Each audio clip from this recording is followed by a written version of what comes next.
Welcome, everybody. Thank you for joining this webinar, Nature, Art, and Habitat Salon.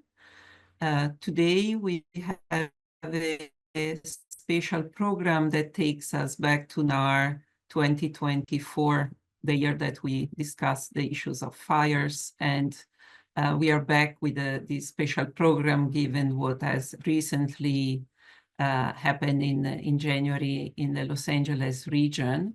And the title of today's webinar is After the Fires and Before Reconstruction: Authorships, Copyrights, and Access to Archival Documentation of Lost Modern Buildings from the Recent Los Angeles Fires.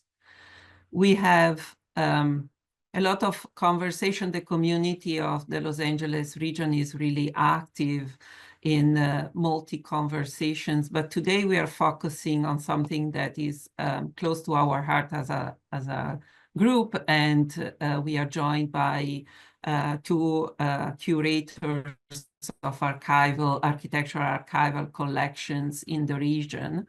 I will introduce the four people that, well, one is myself, the people that are in the panel conversation today. Then I will give the words to each of them to continue and introduce the various topics. My name is Ilaria Mazzoleni, and I'm an architect and the founder also of Nature, Art, and Habitat residency programs that is active in Italy, but also in Southern California.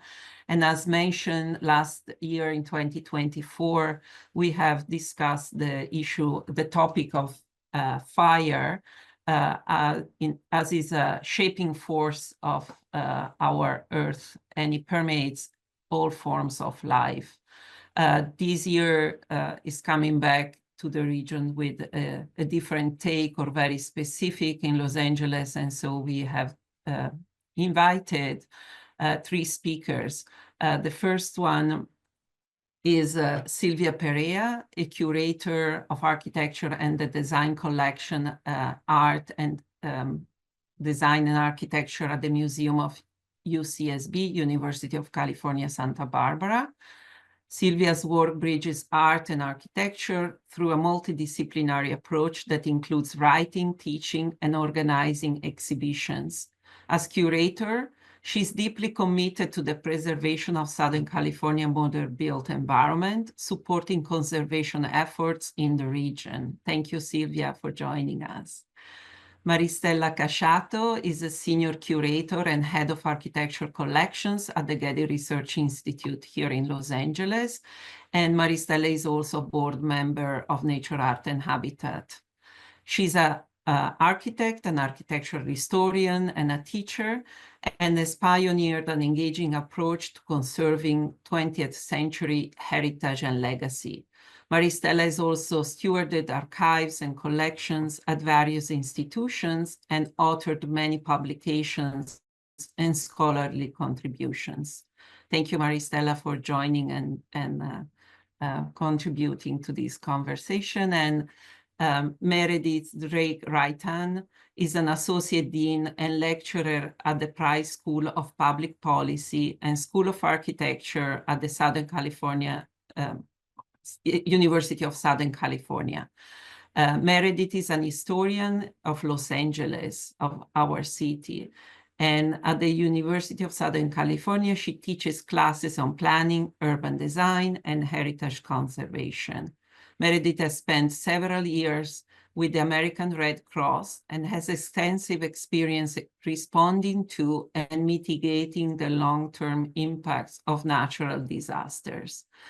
I am really pleased of this incredible panel, and I thank you all for being here on a Saturday morning in California and from other parts of the world for starting the conversation. I let now Meredith speak. Thank you. Thank you. Thank you, Ilaria, and thank you for pulling this group together. I do look forward to the conversation. And as many of us know, Los Angeles and specifically Southern California, and probably California more broadly, is a place that fire is a part of our cultural landscape. We have a long history of fire in Los Angeles. starting in the sort of 1880s and 1890s, the Native communities in Los Angeles were stewards of fire, and so it has a long tradition in the region. However, it is changing. Climate change, obviously, also incursions into deeper parts of the forest put more people at risk. And so one of the things I did want to highlight today is that wildfire is a part of what we have lived with for many, many years. What is different about the Eaton and the Palisades fires that they were not wildfires in the traditional sense. They were urban conflagrations. They were very specifically incursions into historic neighborhoods that had never seen fire at this scale before. So I think there is something different about this moment that asks, forces us to ask different questions and think about where we actually go from here.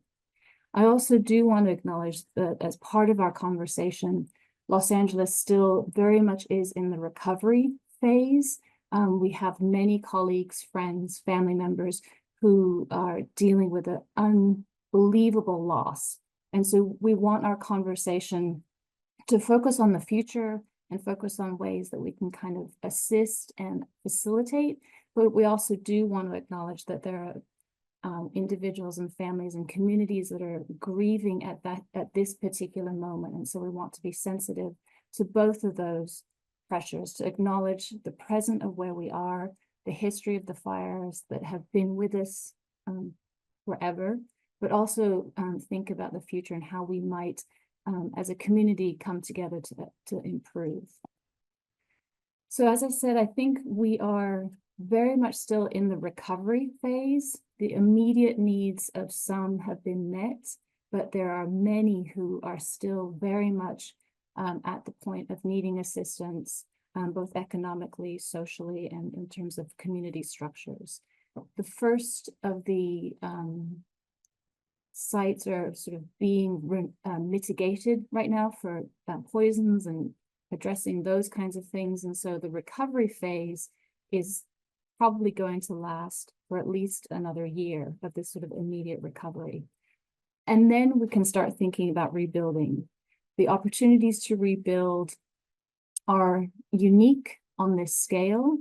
And particularly for our conversation today, while the rebuilding effort is a much larger conversation, I think we're really thinking about this idea of reconstruction, recognizing that some of the homes and some of the buildings that were destroyed had historic and cultural significance, brings a different aspect of the reconstruction process into play.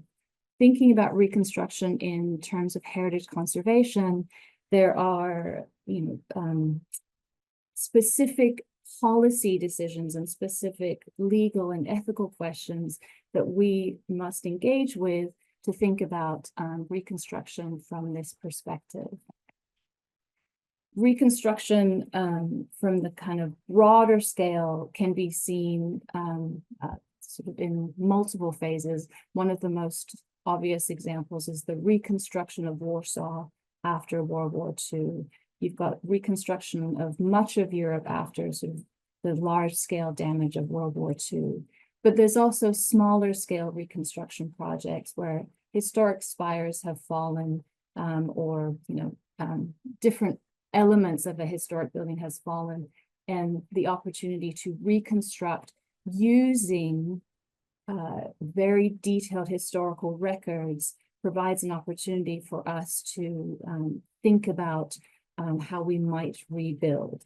So we're thinking about our conversation in terms of this combination of rebuilding, but also rebuilding in the context of historic and cultural monuments and in the context of heritage, which makes our conversation slightly different, I think, from some of the other things that we've seen so far. So we are delighted to be joined by University of California, Santa Barbara and the Getty Research Institute, who have a unique collection of archival documents and archival resources that potentially could inform the reconstruction of some homes and some buildings in Los Angeles.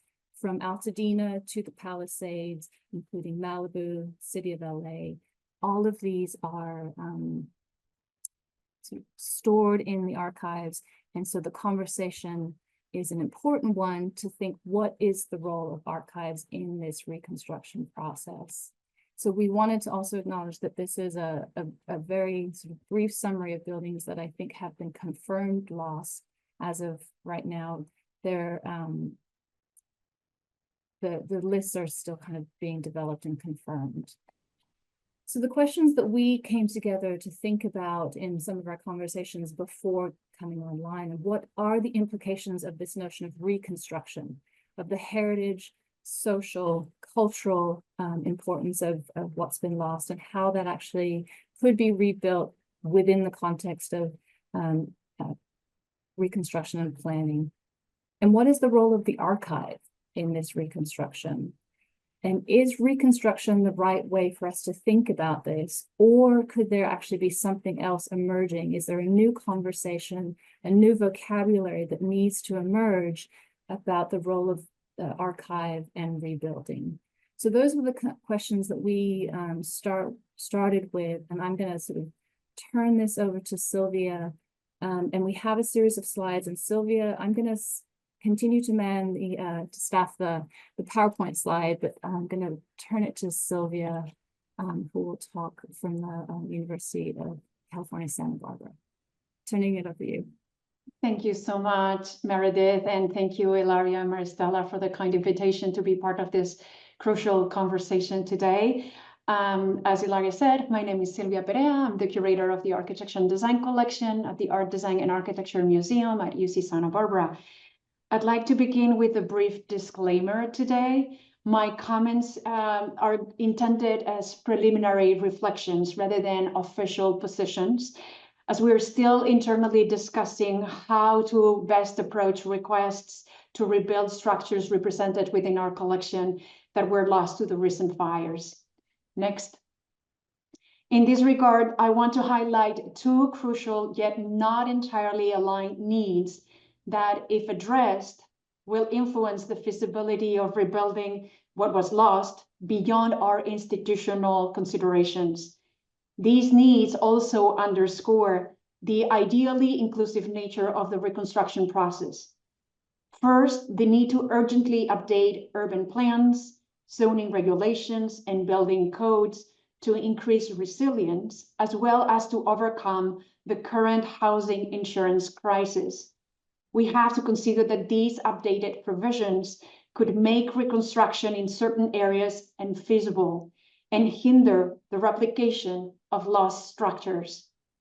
Second, the need for these regulations to prioritize the revitalization of community life in the affected neighborhoods and protect home ownership, particularly for communities of color, from the so-called climate gentrification, that is, the displacement of lower income groups due to climate change related improvements or changes in property values.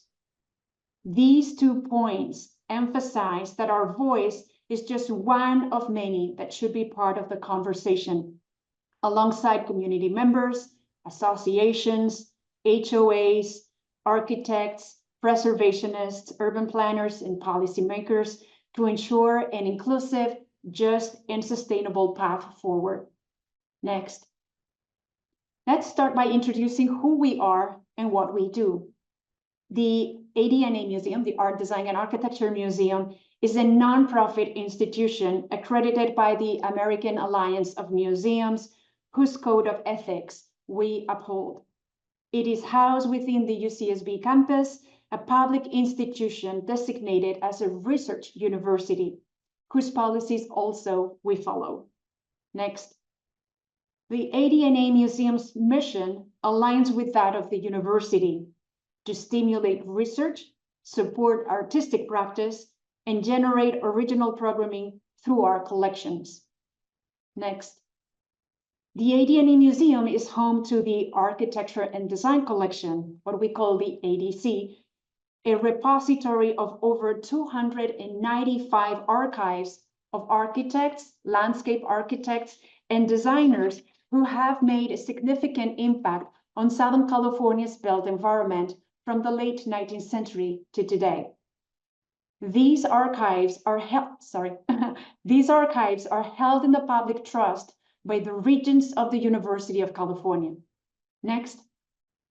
Aligned with the research focus of our university and museum, our collection primarily serves academic purposes, including our own programs of exhibitions, publications, and cultural enrichment opportunities, as well as supporting the work of faculty, students, and scholars. Additionally, architects, preservationists, and homeowners frequently utilize the collection to aid in preserving the built environment and even nominating architecturally significant buildings to the National Register. Next. Our researcher room is open to everyone who wishes to inspect the collection's materials and can be booked free of charge. Next. In recent weeks, we have received devastating news regarding the loss of structures documented in the ADC due to the Eaton and Palisades fires. Approximately 30 structures represented in our collection have been lost. Most of these structures are private homes dating from the 1930s to the 1970s, making them from 50 to 90 years old. Next. Of all the structures lost, I'd like to focus on the parkland homes designed by renowned architect Gregory Ain in collaboration with Joseph Johnson and Alfred Day in 1945 and built in Altadena in 1946, as they provide valuable insights for our discussion today. Next. Of the 28 units originally built in the Parkland Homes development, only around 8 remain standing after the Eaton fire. The rest have been either completely destroyed or severely damaged, as shown in the area lightly shaded in red in this aerial photo. I'd like to draw your attention to the significant variations in the roofs built over the past 8 decades, visible in the left-hand aerial photo, which expose the maintenance challenges associated with the unit's original design. Next. This is how the compound appeared shortly after its construction, when all roofs were uniform in design. As one of the first mid-century modern housing developments in the US, Parkland Homes consisted of 2 rows of 14 identical family homes. Next. So how can this development inform today's reconstruction efforts? Gregory Ain designed Parkland Homes in response to urgent housing needs, a challenge that remains just as pressing today. In the early post-war era, demand surged due to returning military personnel and California's rapid population growth, which increased by 30% during the war. Today, housing needs are driven not only by fire-related destruction, but also by Los Angeles County's ongoing housing crisis, with over 50,000 unsheltered individuals and a severe shortage of affordable and equitable housing options. Economically, these 2 periods also shared notable parallels. In the early post-war years, material and labor shortages drove up construction costs, limiting access to custom single-family homes. Similarly, today's soaring real estate prices and building costs have turned single-family home construction into a luxury, underscoring the need for innovative and cost-effective housing solutions. Next. In Parkland Homes, Ain tackled these challenges by creating an affordable residential design without compromising on quality. In doing so, he brought to life his vision of the commune, the belief that access to decent housing and basic services is a universal right and a foundation of community living. This philosophy continued in Ain's later projects, such as Mar Vista Housing and Avenel Homes, despite his well-intentioned efforts toward housing equity. It led to accusations of communism, which ultimately damaged his career. Next. In Parkland Homes, Affordability was achieved by using a single floor plan for all units, mirrored successively to pair two consecutive neighbors around a shared driveway. This design also strategically positioned the noisier areas of adjacent homes to face each other, helping to minimize disturbances between dwellers. Next. To ensure affordability, AIN applied mass production principles explored during the war years wherever possible. The floor plan was composed of 7 12 by 16 feet modules, simplifying construction by limiting structural elements to just 4 different lengths. He also incorporated pre-cut lumber and steel, along with shop-built sections of glass for the windows. Though originally designed with a prefabricated metal structure, material shortages led to the homes being built in wood instead. Next. The commitment to providing quality housing for all was reflected in a design that integrated the units with nature. Each home featured a service patio, a backyard, and was set from the street with a landscaped front. Next. The shared driveway between adjacent neighbors reinforced the continuity of the garden strip designed by the firm Ekbo, Royston, and Williams, while also fostering a connection between these neighbors. The arrangement of garages facing the shared driveway instead of the street further promoted the continuity of the landscaping while enhancing privacy and providing noise buffering. Next. As seen in this image, AIM sought to provide these affordable homes with the benefits of a natural environment, typically found in more expensive developments. Next. This quality was also evident in the connection between the indoors and the outdoors, enhanced by large expanses of glass and the absence of lintels above the windows. Other elements reflecting the design's commitment to quality included the house's sectional layout, featuring a lowered central roof that facilitated cross-ventilation and the influx of natural light, reinforcing the then extended belief that modern architecture could enhance human health.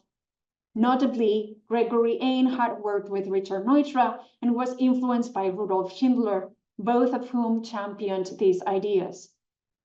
Additionally, Ain incorporated a radiant system embedded in the roof to maintain a comfortable indoor environment. Next. The open connection between the kitchen, dining, and living areas was designed according to Ain to allow housewives to remain engaged in the activities happening in the living spaces while working in the kitchen, further enhancing the quality of living. Next.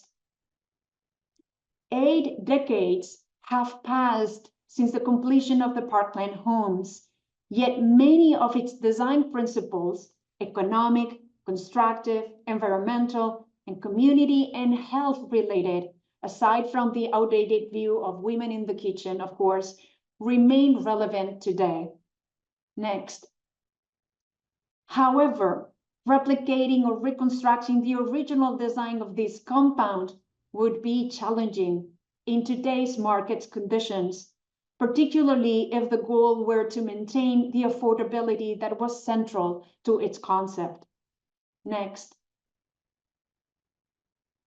We must also consider that the Parkland homes that burned were no longer in their original form.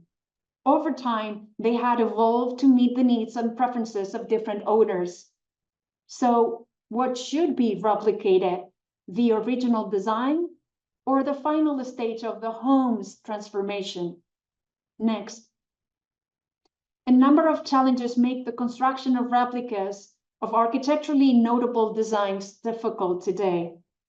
First, the necessary budget to cover exceptional expenses, such as archival research, specialized materials in customization, skilled labor and expertise, and longer construction timelines.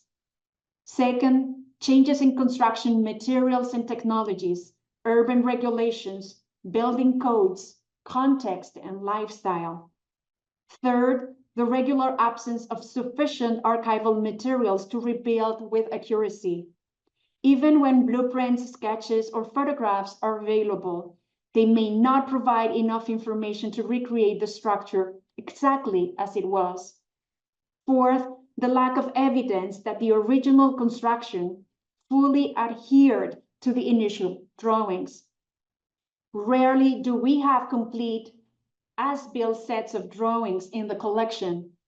Often, the available drawings were developed primarily to secure building permits, and changes occurred during construction. The absence of clear evidence of the architect's intent, which, if known, should be also respected. And finally, the uncertainty that a building designed 50 to 90 years ago, just as in the case of the Parkland homes, would effectively meet contemporary community needs. Next. In light of these challenges, can architectural archives inspire new developments that not only comply with regulations to enhance resilience and protect community life, but also preserve the most valuable qualities of lost architectural heritage? This rebuilding by design approach, that is, using the archive not for replication, but as inspiration for contemporary designs that honor the past, that honor the best aspects of the past, aligns fully with our institutional mission, and we would be pleased to support it. Next, each reconstruction request we receive is carefully evaluated on a case-by-case basis, and we are committed to working with homeowners and communities interested in using our materials for reconstruction.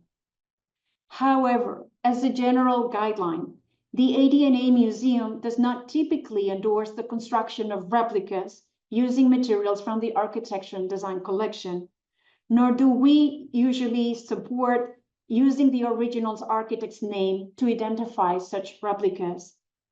These practices, particularly when linked to private profit, pose challenges to our non-profit ethos, copyright responsibilities, and institutional capacity. Additionally, they can distort the understanding of history. From our perspective, the reconstruction process offers an opportunity to carry that sense of history forward, not only by proposing structures that honor the spirit of the place and community life that existed before the fires, but also by leveraging hindsight to address past shortcomings with creativity and vision. Thank you very much.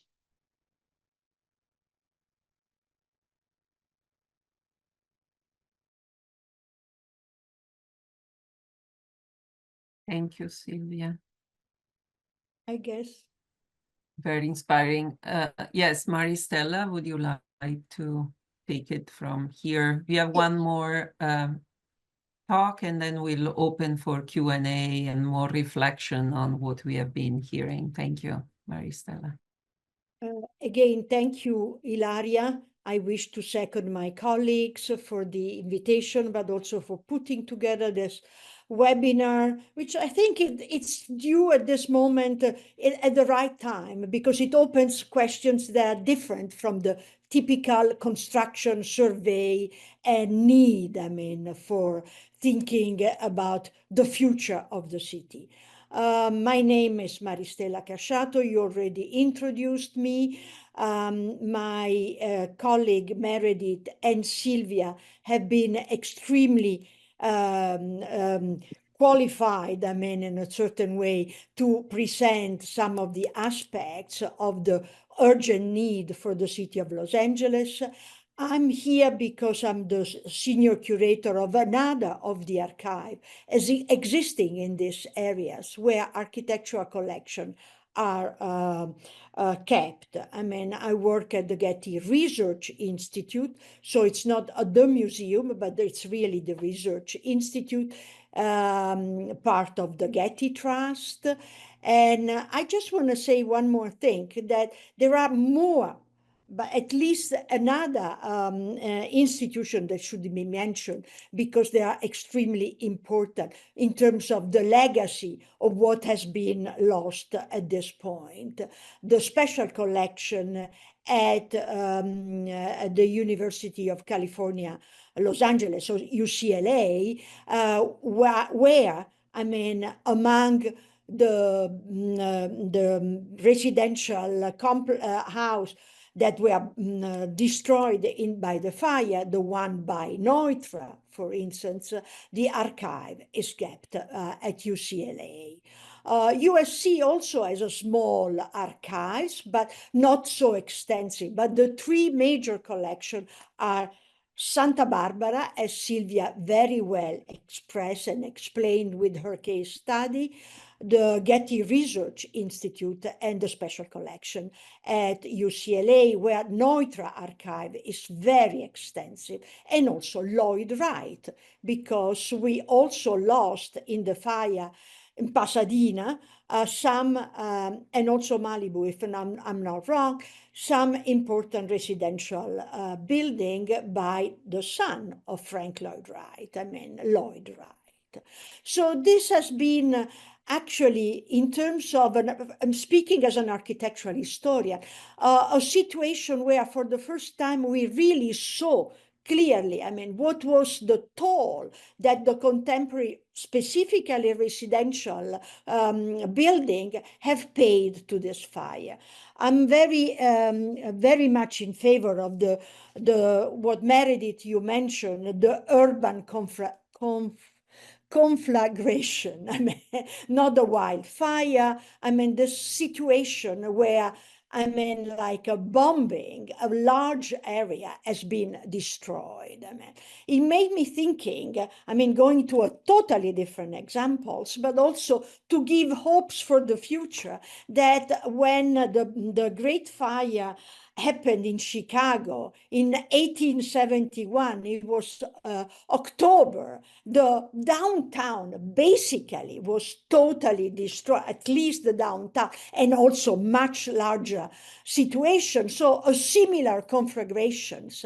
But I mean, what then was the changes in fire standards, in new regulation, building codes, and so on, was so fruitful, so rich, to allow what we call now the Chicago School of Architecture, the starting, I mean, of the skyscrapers design. So fire regulation changed completely, I mean, but we could go they could go time. They introduced elevators, I mean, so in a certain way, this situation, we need to look at them also as inspirational. The word creativity, Silvia, is extremely important, I guess, in this consideration.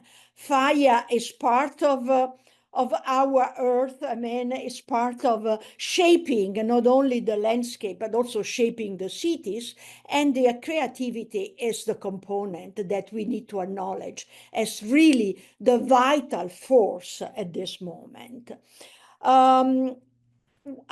As I said, I work at the Getty Research Institute, and as any institution who collects archives, there are rules. I mean, there are objective of the collection, there are, I mean, statement for the goals, but generally, I mean, the collection arrives either from the architect's office very often, or maybe the architect, it's already died, but there is an estate, a family that approaches the institute, and we start the discussion for the acquisition of the archive.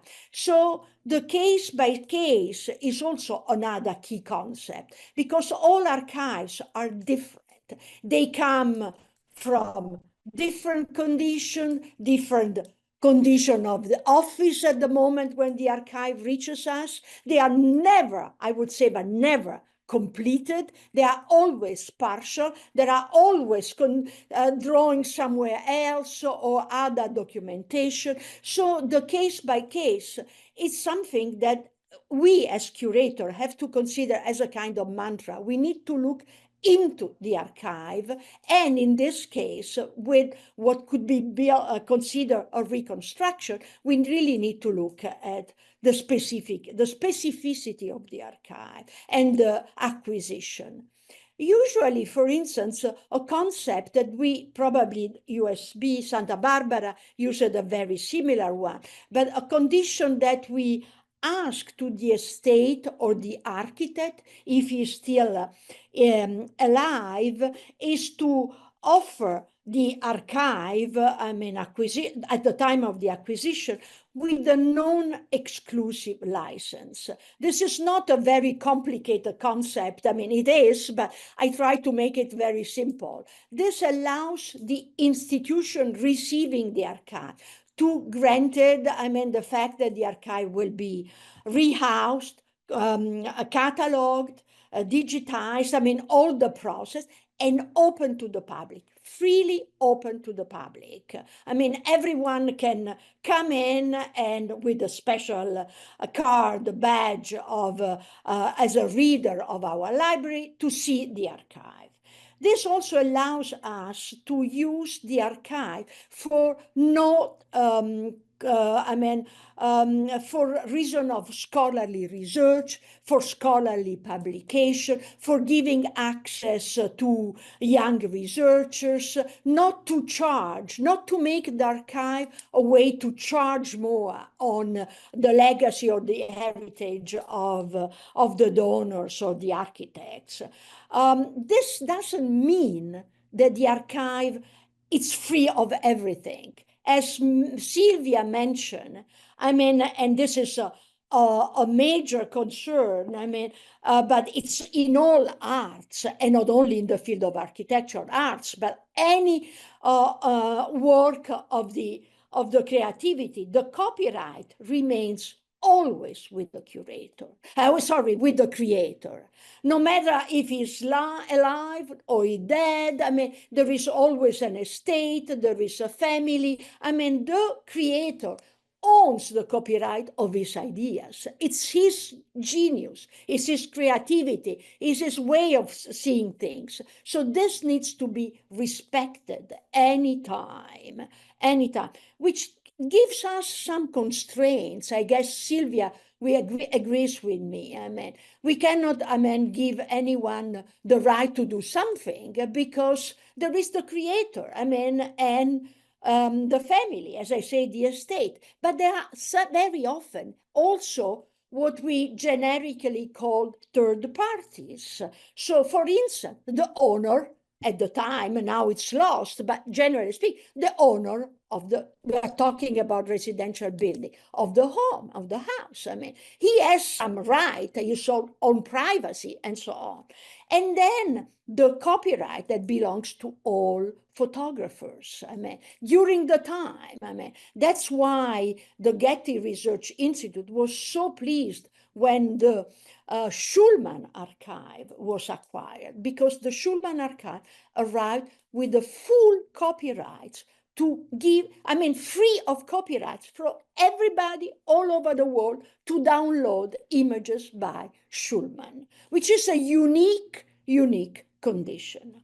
So all this said, it means that whatever we are going to study next for this reconstruction, I like the idea of rebuilding by design. What I would like also to say that the history should be acknowledged. There was a building there, a certain building. Should we imagine a kind of banner or something that will give us the idea that something else of great value was there before, and not to erase also the memory and the memory of the history. Now, not to take too much time, I have 2 slides. Meredith, can I have the first one? So now this is the screen coming soon. Among the, let's use a word that we don't use as historian, but let's use it this time. One of the masterpieces that has been lost and was published everywhere, nationally and internationally, is a house by Ray Cappy. the Ray Capi archive reached the GRI when the architect was still alive. And which was a great opportunity for us to talk to him, my predecessor, myself as well, before Ray passed away in okay, sorry, there is in 2019, yes. Now, you notice here, there is in the archive, when you enter the finding gates, you notice the name of the house, of course, Melker Keeler House, where it's located, the year, I mean, with not many details about the construction, and then the archival documentation. Look at what you have here.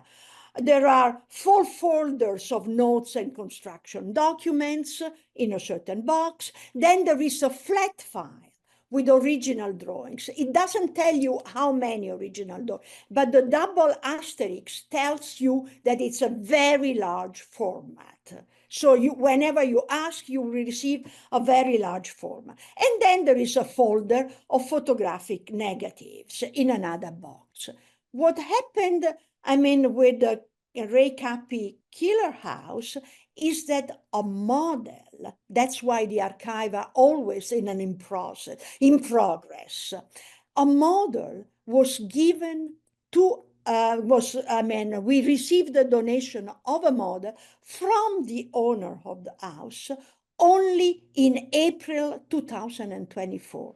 And here you see an image of this model that was not in our collection at the beginning, still in the house that we will not be able to see or to visit any longer. And you see perfectly the signature of Ray Capi, the many levels all open, this interior that doesn't cut the gaze that goes through the space. I always thought this is in a certain way the most Lawsian idea of a space that is, I mean, fluid and captures not only the spirit of the architect, but probably, of course, the spirit of the client. The owner of the house, she who gave us the model as a donation, she put the model in that space and gave us 3-4 images that for me now are becoming like the most valuable, I mean, documentation besides, I mean, what is in the archive, or how the model represents the genius, the creativity, but also the meaning of this space. But remember what we see in archival documentation. Next one. Next one is Frank Israel, an architect already also working in Los Angeles area, who died very young. And this is the Dan House in Malibu. It was a renovation at the time. There was an existing house that Frank Israel completely was able to transform. And when you see here the documentation, you see a much longer list because architects don't all work in the same way. And we don't receive the same material. There is not a standard that we say, you give me that, that, and that. I mean, here you have construction documents, sketches. The number of flat files is gigantic, 16, means tons of drawings, 3 models for this house. So also this idea of the case by case, when we are requested to offer material to understand what was the construction, I mean, it also varies a lot. So I think that those are, I mean, what Silvia presented, and very briefly I showed it here, that it's extremely important to remember that whatever action the institution will take, it will be also the responsibility of the institution, of course, but also the curators to understand how we deal with this unique and on scale, I mean, situation that we are facing. Thank you so much. Thank you so much. my task at this point is to acknowledge how amazing our speakers are. So a brief moment to acknowledge Silvia and Maristella. Thank you for your comments and your feedback, and also to start us thinking about a conversation and bringing that forward. And then we'll also going to save some very specific quality time for questions from those of us who've joined us as part of our participants audience. I think both of you hinted at the response to the question that we had started: what is the role of archives in Reconstruction? But I think we also had an opportunity to really challenge the idea of what Reconstruction is. And I think, Maristella, you had mentioned this idea of rebuilding by design.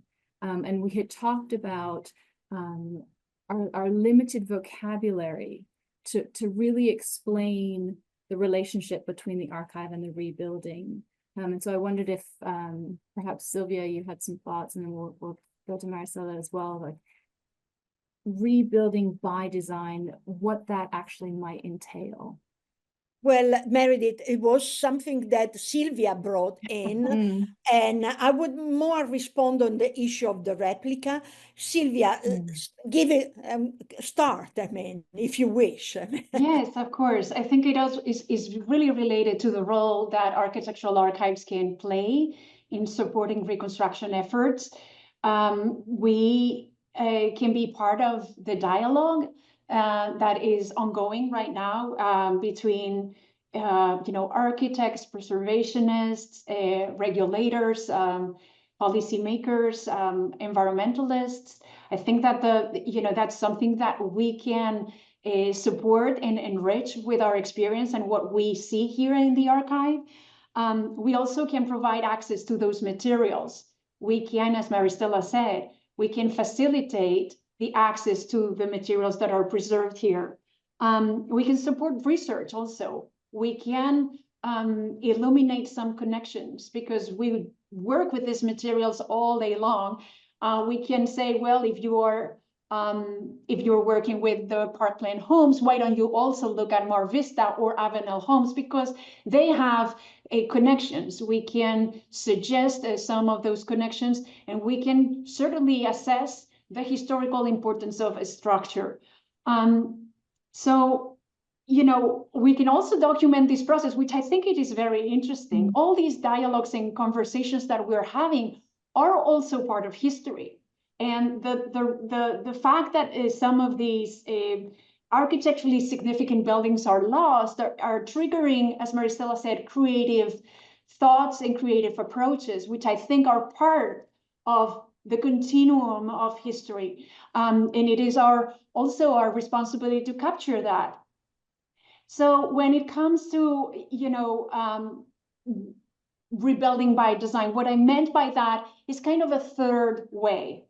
It's a way that acknowledges the past and that captures the best aspects of what was there in terms of architectural history and our architectural heritage, but also in terms of the community ties and the community relationships. I think that those aspects of in certain areas such as Altadena, these are aspects that cannot be dismissed. And this third way would implement in a creative way all that learning and all those lessons of the past into the present, and bring those lessons into the present and adapt them so that the outcome and the solutions can be resilient and can be reflective of the life of the community that was already there.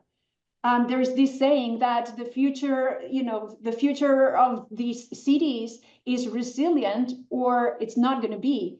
So I think that archives are full of ideas that can be resonant with the moments that we are living, and I think that they can be used as sources of inspiration, as guides, as maps, as as guidelines in order to move forward. I so appreciate that sort of push for us to think about recording this moment for the historical record, and also thinking about the opportunities to move forward. And I also wanted to acknowledge, Maristella, your comment about sort of the idea of the urban inflagration and the opportunities that and the creativity that was unleashed from the Chicago fire. The counter story to that, and one that is often told in sort of urban planning schools, is the fire that swept through San Francisco after the earthquake was a moment where the opportunity to have Burnham rebuild San Francisco in this sort of new way was not taken, and small individuals reclaimed their plots of land and rebuilt the city in pretty much the same fashion before. So there is an opportunity, but there's also the sort of the constraints of the way that our system is structured, and that we don't want to sort of do not give agency to folks who actually own these the plots of land on which the houses stood. I mean, Meredith, if I may, 1 second, I mean, of course, I mean, we need, and you mentioned, and Silvia as well, there are the owners. I mean, they are the people who own that house. I mean, and there is, as we did in our conversation, there is an issue with their trauma. They lost. I mean, it's the memory, it's the history, and all these things come together. But in a certain way, the role of the archive is also to help those owners when they come to us to be able to I mean, understand where the priorities will be. I mean, the idea, we all agree, though in the history of 20th century architecture, there have been a few replica, the idea of a replica basically doesn't make any sense in a certain way. I feel to say, I also was the chair of Docomomo International for many years. I mean, I would never accept the idea that you replicate something and say, this is a Le Corbusier or a Neutra or a Ray Cappi. I mean, it's not that. I mean, was done in a very specific condition in Barcelona, but that's not the idea that we have in mind. And also, Silvia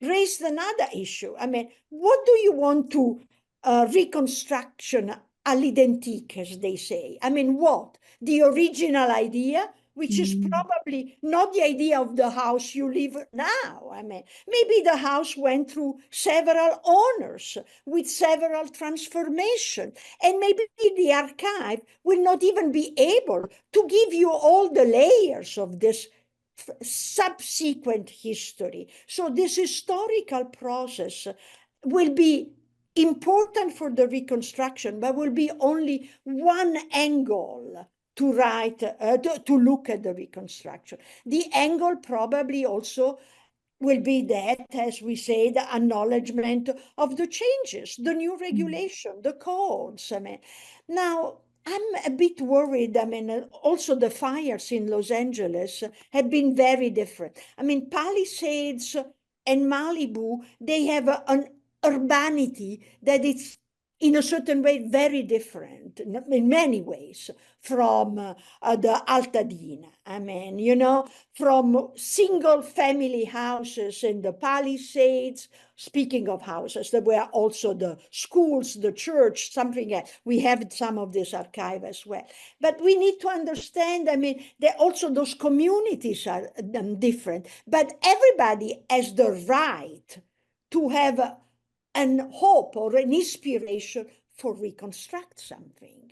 I mean, so we need to take under consideration also the wishes of the future and how the city that is, as you say, resilient. I mean, they always use this term that Los Angeles is designed for a disaster. Well, it depends. I mean, yes, there are several disasters, but we need to understand how much this will be, I mean, something that the future will take into consideration.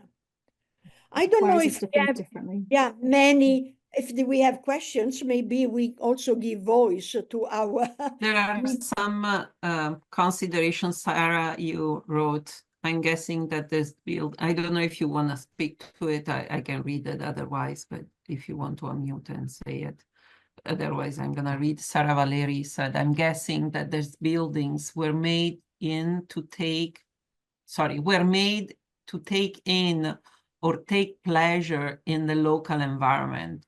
How is the current ecology landscape brought into new adaptations of design, or is still a shifting landscape at the moment?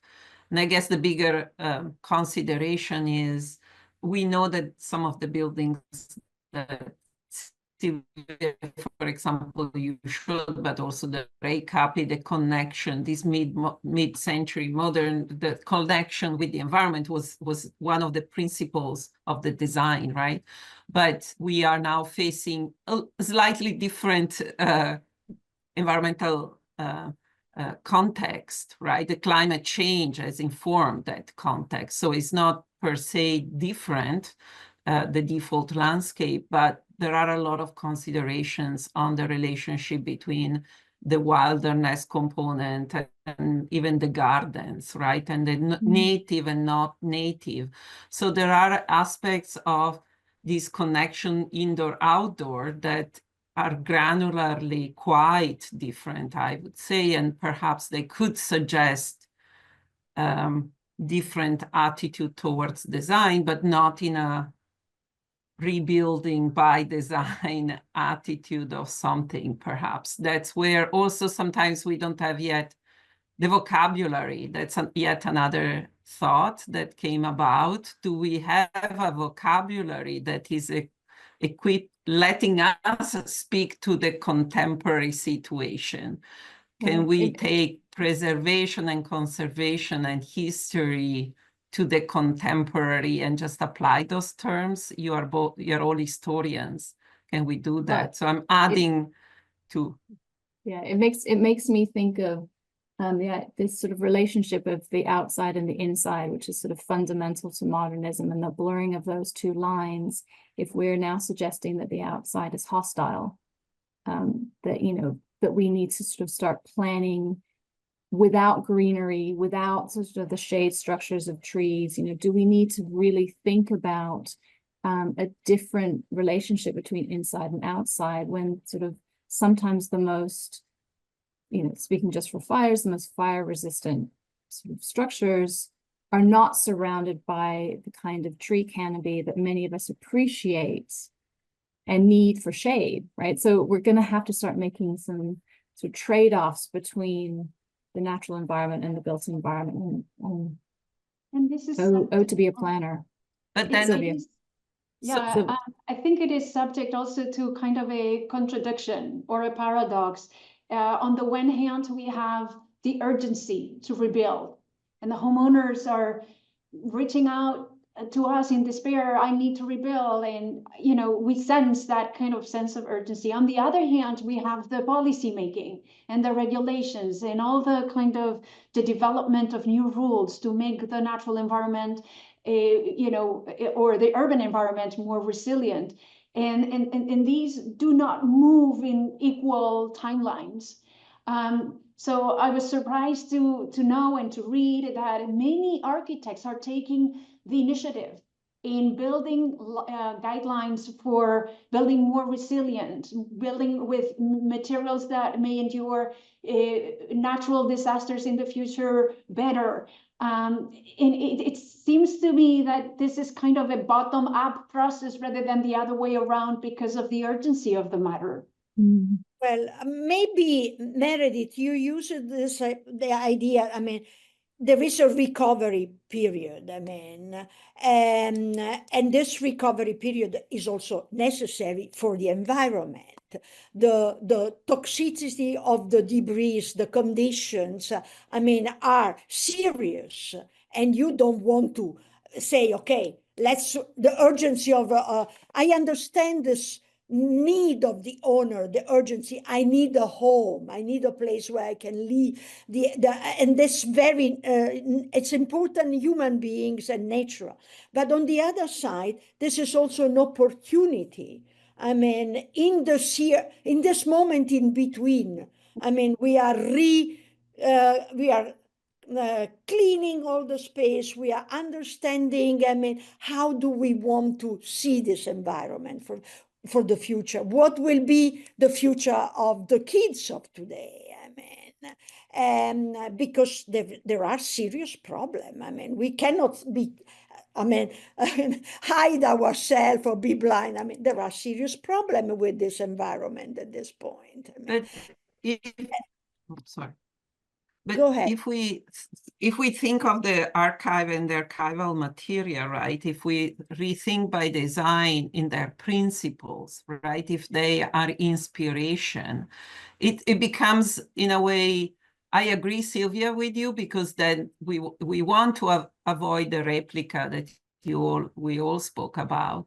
Yet the principles also sometimes we agree in principles about them, but the solutions are not a one-on-one, right? The connections to interior exteriors, as Meredith said, is challenged now by new sensibilities towards protection from the fire. I've been in many panels where they say, basically they were designing a bunker, right? I don't know if in Southern California we want to live. So, but if I come to the archive to see some of these masterpieces, then my mind, right, is split in a way. I don't build a replica. I build by the principle. I abstract them. So then I go away from the building of those. I mean, if in mind we have the list that Meredith showed us of the masterpieces, we are talking about archival material and archive masterpieces, right? So also building by principles might be dangerous. I don't know, might not be the right vocabulary either, or it's just a provocation, right?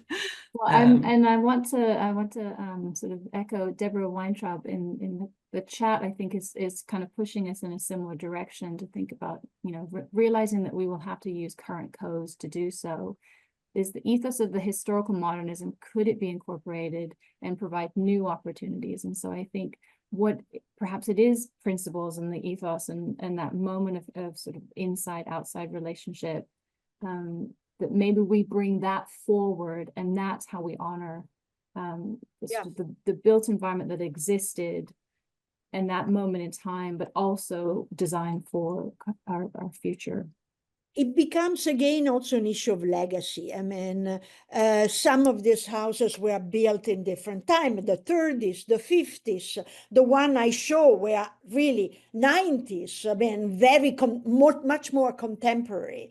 But it's true that this was a unique case, again, where major architects who had put ideas into their practice of architecture gave us great lessons of how to deal with the space, indoor, outdoor, rationality, fluidity, and so on.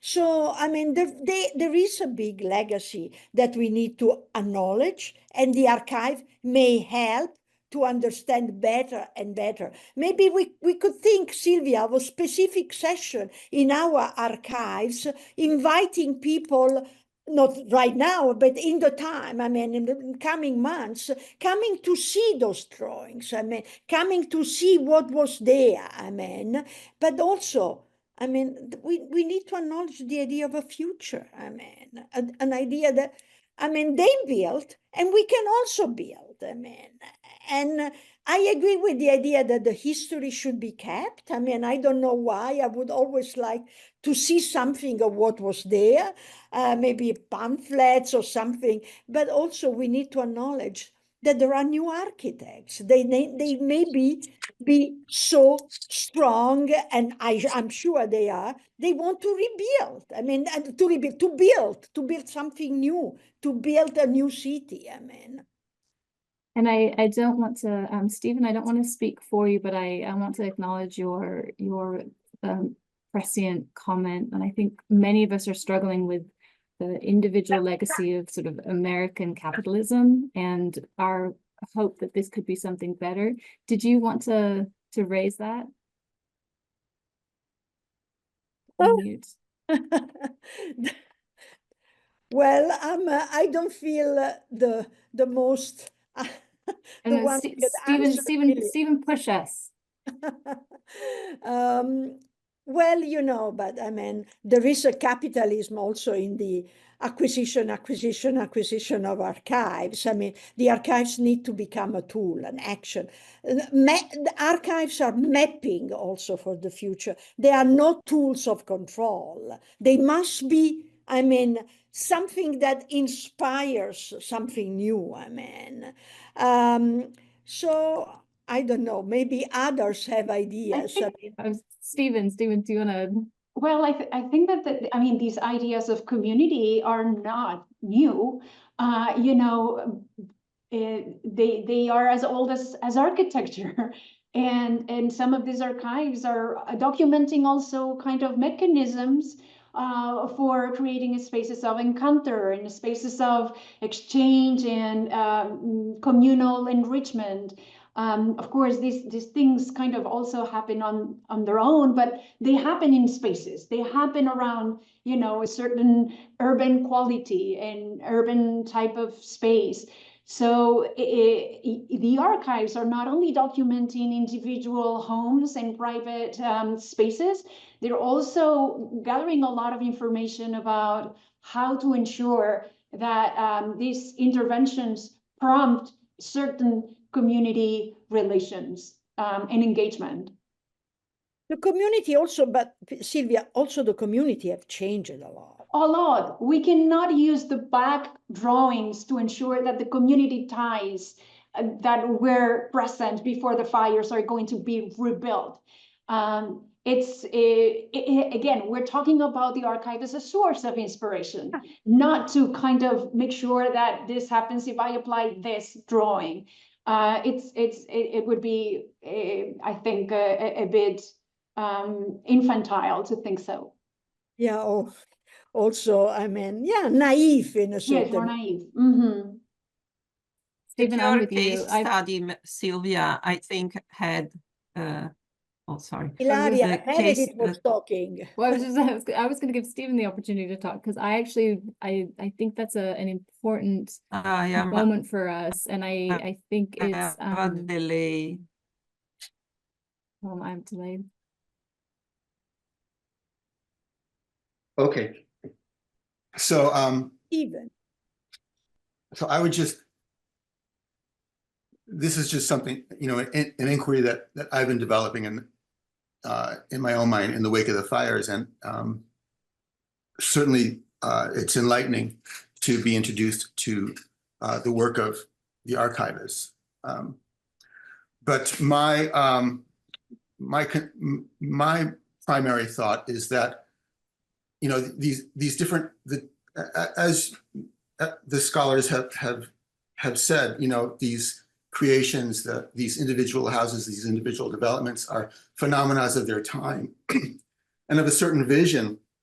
And LA is very much part of, you know, we might say at the end of a certain kind of 150-year manifest destiny vision of every home is a castle and every homeowner is a king, and a certain sort of value system that led to, you know, ultimately to giant houses on, you know, where giant houses maybe shouldn't be, and use of land that was inappropriate and things like that. Now we're faced with, and I think especially in the Altadena area, which is a sort of more diverse, economically diverse area, where people are going to be underinsured. The value is not going to be so much in amount of square footage, but quality, and the ability to, you know, the urgency to get back. People are still paying their mortgages and being faced with the opportunity, with the decisions of maybe selling cheap to major developers, and we, you know, build McMansions, you know, McMansion developments, or, you know, and everything that means socioeconomically, or if we can start to imagine the social fabric as more of a raw canvas, and with everything sort of swept clean like this, the creative opportunity that we've talked about to begin to adjust, you know, the role of art and value, and art in creating value on a social scale. So can we begin to question, much like, you know, the case study models that LA has such a strong history of how we can place houses, how, you know, can we build only so much now and have individual homeowners, individual people maintain their equity, maintain their ability to, you know, their legacy to their heirs, et cetera, et cetera, et cetera. And can we look at the grid, you know, the sort of coarse,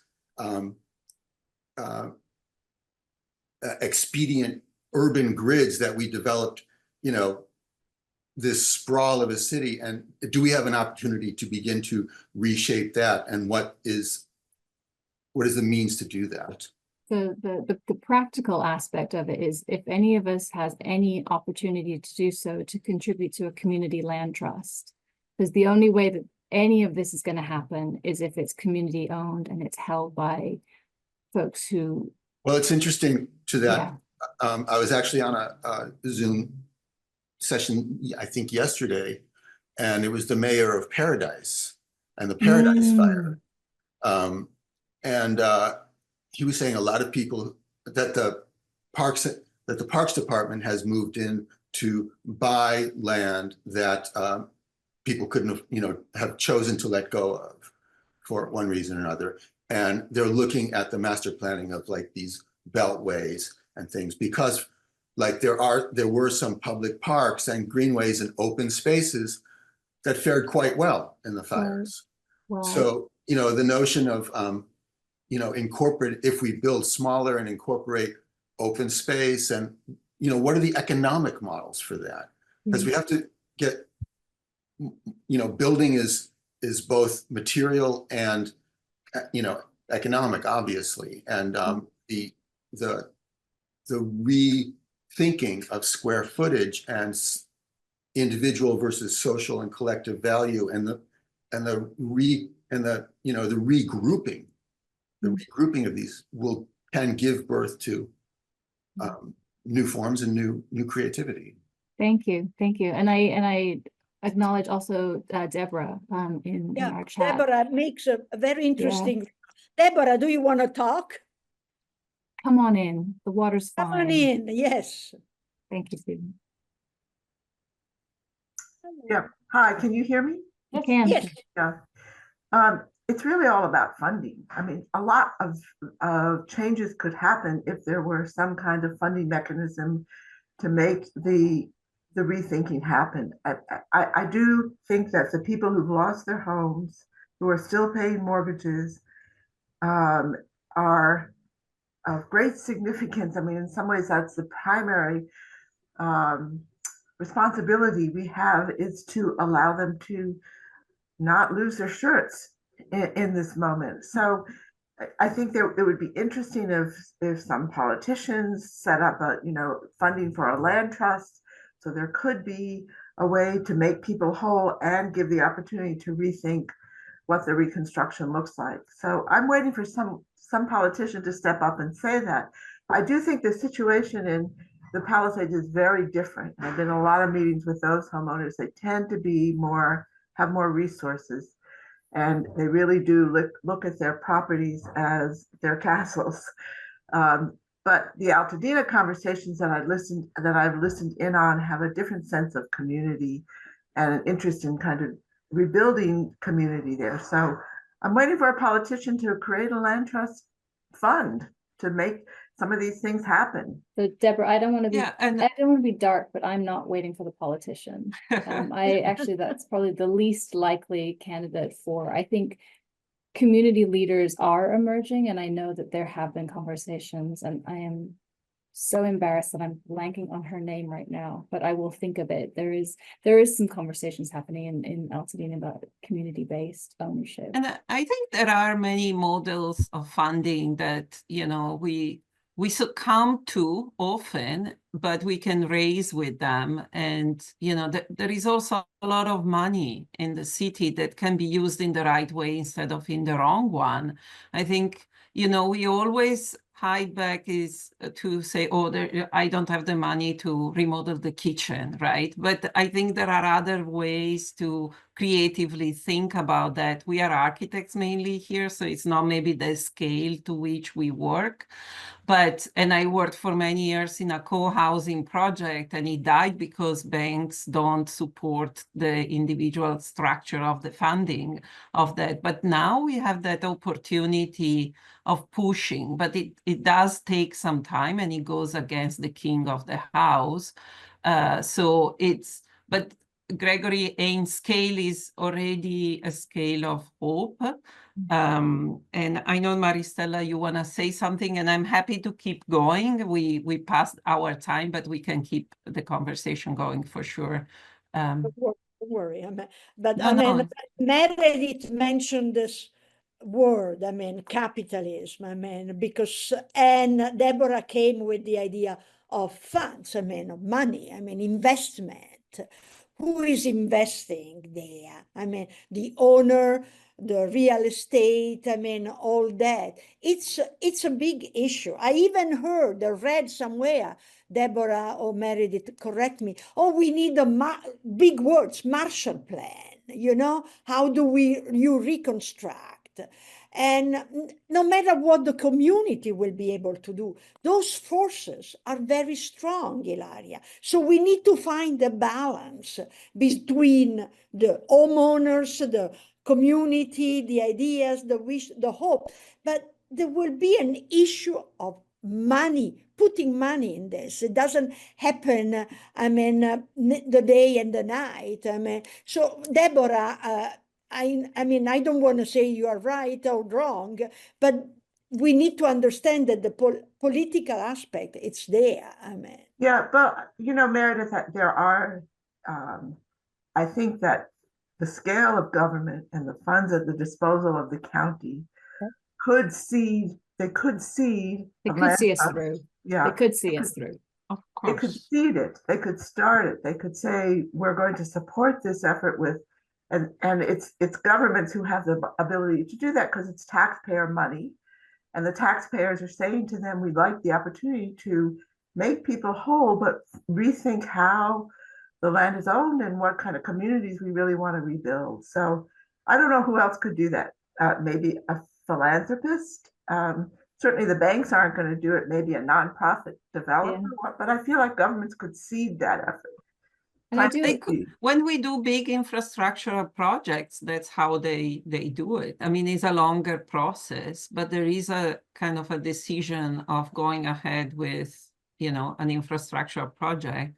If you want to make a new airport, right, you have to get all that land, for example. I know it's a different process, but yet where there is a will, there is a way. And if there is one sort of moment of optimism, I you know, I do hang out with a lot of 18-year-olds at university, and you know, we have this running joke about sort of ending all of our classes with, but yeah, capitalism. So if there is a generation who is open to the idea of rethinking things, I think there is a generation of young people who is very interested in thinking about other ways of organizing our society, and we need to empower them. Yeah. Yeah, so I see two big problems. So first, the climate gentrification, which is basically this displacement of people because of the pressures of a real estate market derived from a climate crisis. And then the second is the insurance crisis that we are experiencing. And homeowners cannot find support from their insurances because they are raising their premiums, and they are making it more and more difficult to get an insurance and get reimbursed when something happens. And so we find ourselves in this situation, right, where the real estate interests come in and displace people. So the insurance crisis should be addressed from, you know, the higher instances, from politicians, from the powers, and find a solution, because that's kind of the root of the problem.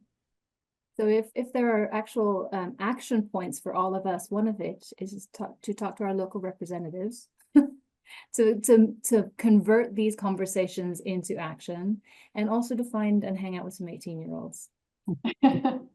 But John, I see you are unmuted. Do you want to say something, or you just are unmuted by being unmuted before we close? Thank you, Ilaria. So great conversation, really, really wonderful ideas. But I lost my shirt in my community. So my goals is to capture those back at all speed. So in some ways, we're talking about the same things. In some ways, we're talking about very, very, very different things. But I think, Silvia, you really touched on many important parts of what it means to rebuild ideas of architecture as well as, the people. And I think about community a lot. Like I said, my theme is I lost my shirt and I lost my community, and I want that community back. What would that community look like? It's a little horrifying to me because I saw the community changing before the fire. So how can we create a thread of what we want or what's important? It varies from, if you will, lot. I believe one of my neighbors is selling, and that's horrifying to me. I have no control over that. I can tell you, on the other hand, that I have a sign in my yard saying, Altadena is not for sale. I can tell you right now, today, at 10 o'clock, as we were speaking, there's a rally about Altadena. Right now, the strict goal is just to get back. That's my goal. That's what I'm working towards each and every day. But there's these impediments, and they just keep coming. Have to have solar. I go, oh, that's another ka-ching. The Army Corps of Engineers pretty much destroyed my hardscape. I have to replace that. Ka-ching. So there's so many issues that it's very difficult to filter out everything and to make everything perfect. Again, I lost my shirt and I lost my community. I want it back. Thank you, John. Thank And you, John. we know that you have lost that, and on this nice note is that we are your community from afar, and that has been there, right? And for you, and that I think is the nice part of the story, that you have been able to connect to others afar and bring them closer. Perhaps that's the human scale that we can afford to connect to these days.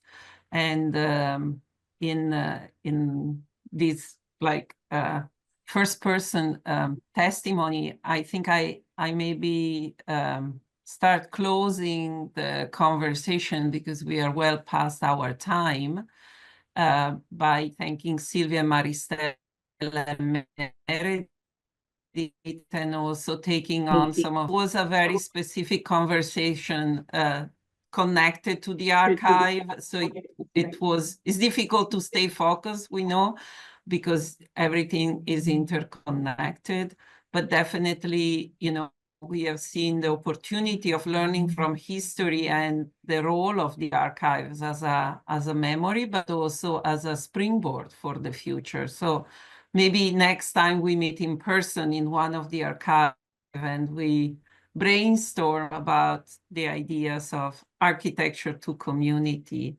And I let others if you want, or we close it here. Anyone else? Otherwise, again, thank you all for joining, and we will share you all. these Thank you all also. NAHR is recordings very and pleased. maybe invent another one. But thank you, Maristella. Thank you all. Thank you. Yes, John, thank we you wish you for well. joining. Thank you for joining. Thank you so much.